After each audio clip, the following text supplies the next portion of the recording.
Hi, welcome to Books and Bocadillos. My name is Maria Andrea, and I'm just trying to figure out where to put my phone. um, and this is a continuation of my post holiday hangover series. This is part two, the present. And in this video, I will be talking about recent reads and what I'm currently reading. So let's get started with recent reads. I just finished today. Today is Monday, January 29th, and I just finished this book, The 10,000 Doors of January by Alix Harrow. This is a YA fantasy novel, and it follows January, a young girl. It's a coming of age story. January has been separated from her parents, and she is able to open portals and go through doors into different worlds and different geographies. And she is on adventures. She's being chased by villains. She's in search of her parents. She's looking for truth. And in her search of truth and history, she encounters friends and foes. And it's a really fun adventure story. I listened to an audio and I have the paper copy. I much more, I think, enjoy reading it, either reading the on Kindle or in the text. Like I enjoy the text more than the audio. I think the audio helps to move things along, but I kept having to come back to reread certain sections because it is a fast-paced story. It does go back and forth, and there's different narrator, different viewpoints at some point. It goes back and forth in time, and I don't want to spoil it, but you're following these. Sometimes at one point in the beginning, you're kind of going between two storylines, and those storylines eventually converge. So at the beginning, it could be really confusing, which that's why it was helpful to have the book to refer to. Yeah, I'm looking forward to reading more from Alix Harrow. All in all, I think I would give this 4 stars. And this book inspired a lot for me in the start of the new year. So one of the things that happened was I was journaling. I was starting a new journal, and I picked up a pen, a felt tip pen, and it was like a deep burgundy wine colored pen, like burgundy purplish, and it actually matches the spine. So this like deep wine color is the marker, the pen that I use to designate to January pages. So that color is like kind of like the part of the theme of my January journaling. And it was fitting because this book was right on my shelf, ready to start, and it felt like it matched perfectly. And then that inspired me to try to, for the rest of the year, assign a color that matches my mood, my vibe for that month, and read a book that matches either in like color, cover, or wording. So for January, it was this deep burgundy wine color that matches the spine. And I'm looking forward to seeing what my mood chooses in terms of color for the next months.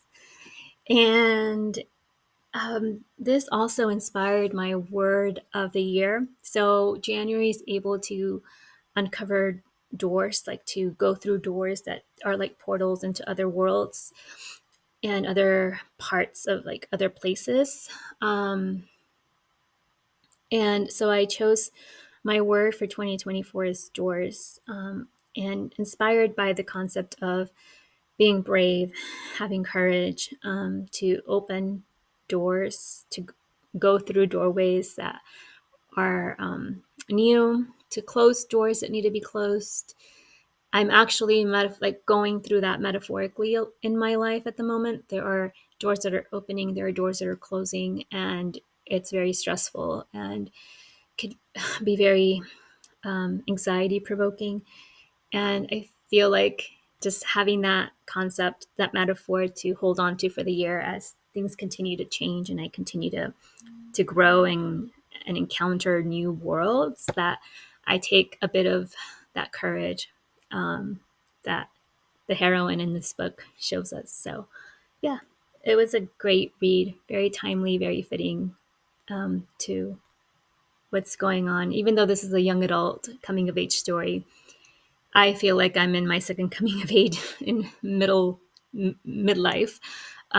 So there were themes that did feel like they're resonant, and that's important to me in my reading. I think I've discovered that things that are resonant, like that resonate with me, like at my core, it's important to be able to have those stories to to dive into from time to time. Another recent read was The Winter's Tale by William Shakespeare. I joined Melinda from A Web of Stories Discord. Last year, she mentioned that one of her projects for 2024 was going to be to read through the works of William Shakespeare. And that's also been a goal of mine. And so I signed up for the Bard Room. The Bard Room is a channel in her Discord where we stay tuned to what book she picks, she draws out of a tin for the next month. And so for January, it was The Winter's Tale. I read it. I wasn't so keen on it. I think I probably would give it 2 stars. Sorry, I'm a bit fidgety today. I think I'd give it 2 stars. I didn't enjoy it as much as I wanted to. I feel like I struggled to get through it. I listened to the audio, and then I also had it on my e-reader in Everend, the app that is formerly Scribd. And The Winter's Tale, story of Leontes. Am I saying that right?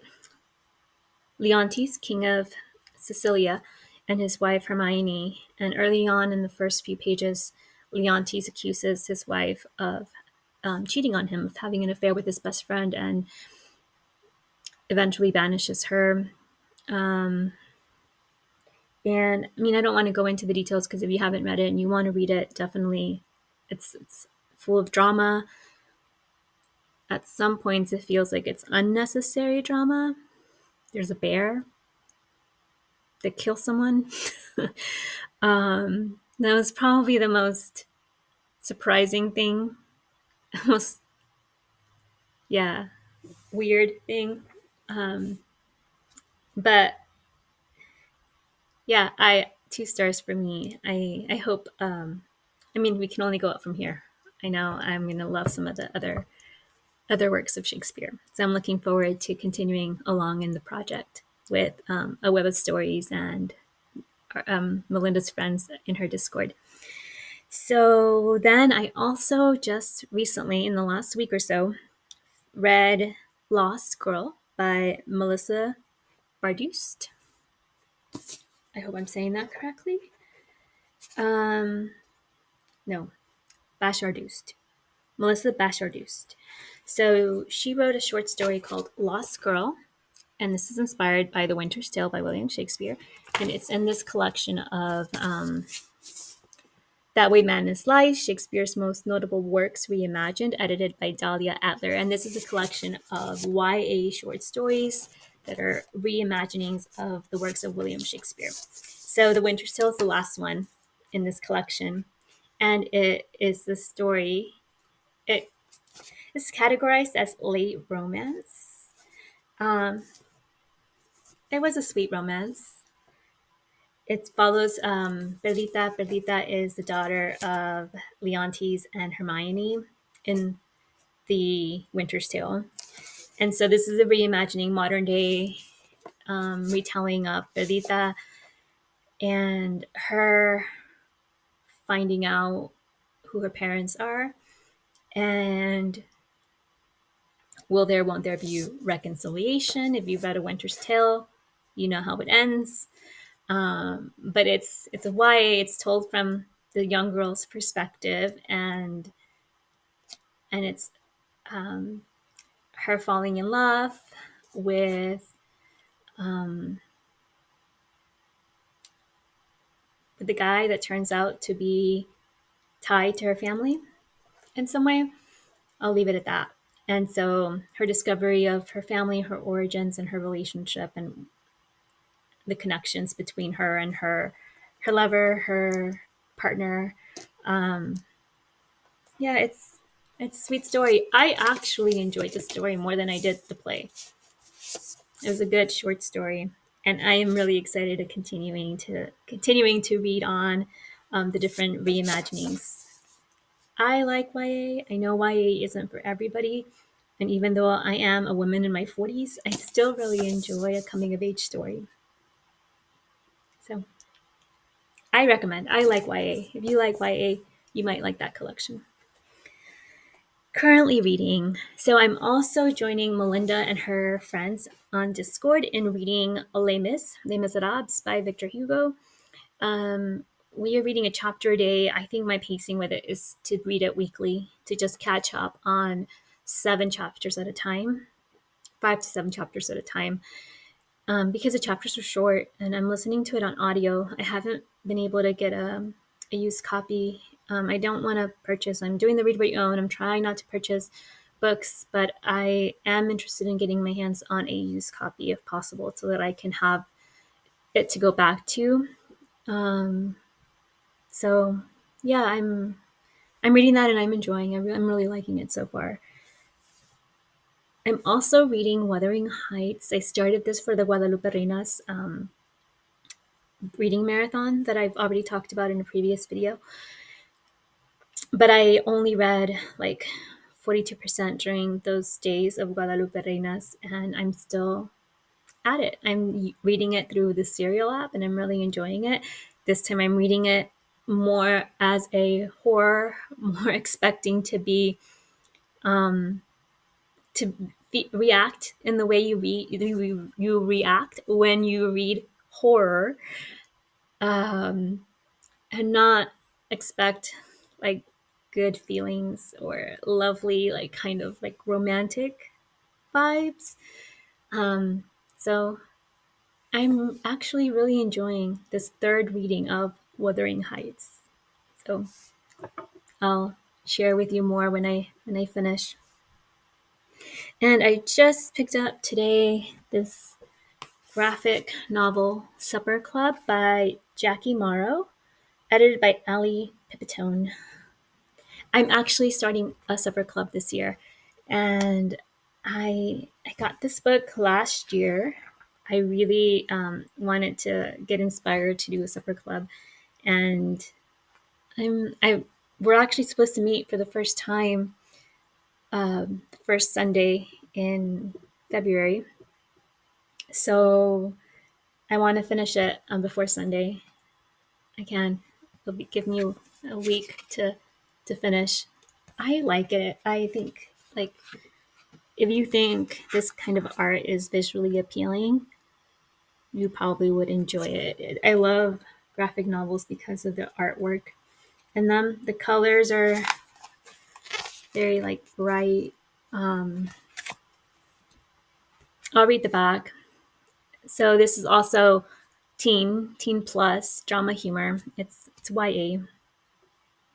Food, friendship, and drama. High school is always cooking up something unexpected. Nora, Lily, and Iris are seniors at Seaside High. Their differing schedules and mounting extracurriculars inspire the girls to form a secret club where they can hang without sacrificing their future aspirations. Enter Supper Club, the delicious solution to their problems when life starts to crumble like a cookie under the girls' feet. They rely on comfort food to hold it together. Can Supper Club endure life's most challenging recipes without burning to a crisp? A foodie-infused friendship drama that's equal parts The Babysitter's Club and Relish. Supper Club is perfect for Raina Telgemeier readers. So I did really enjoy The Babysitter's Club as a kid, and I did love the graphic novel Relish, the graphic memoir, not novel, memoir Relish. And I'm really looking forward to this. So I'll keep you posted on what they cook up and maybe what they inspire me to cook and what I actually really cook in my supper club. And this channel is Books and Bocadillos, so you know I'm a foodie. And I love food and books, and I love books about food, and I collect cookbooks. So this is totally up my alley. I'll keep you posted. And that's it. Those are my recent reads, what I'm currently reading. February is right around the corner in just a couple of days, and I'll post a video soon of my future reads. So, hasta la próxima. Thanks for watching. Bye.